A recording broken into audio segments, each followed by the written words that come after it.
Improving public safety is about more than just increasing the police force. What will you do for violence prevention? Absolutely. And violence prevention obviously includes a whole range of strategies.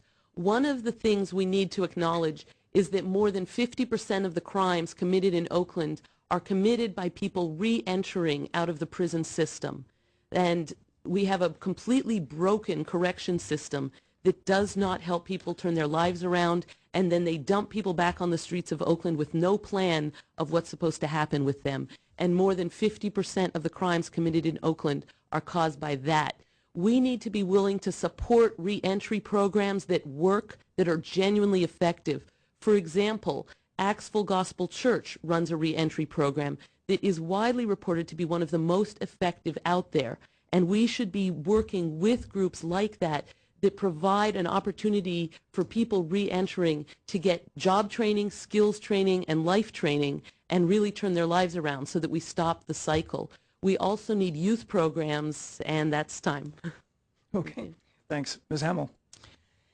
So obviously we need to look at the re-entry programs very seriously and fund those that work, that have a good track record. I'm totally in support of that.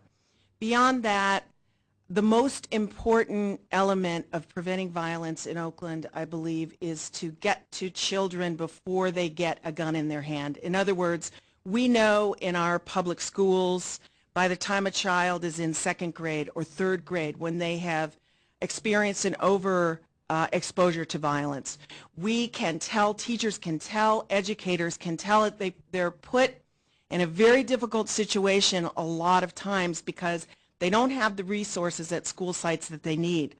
We have a huge enrollment decline in Oakland. It gives us an opportunity with extra classroom space to, across the strand, be able to bring county mental health resources, other mental health resources right into schools, and so that we can intervene with families when the crisis first begins.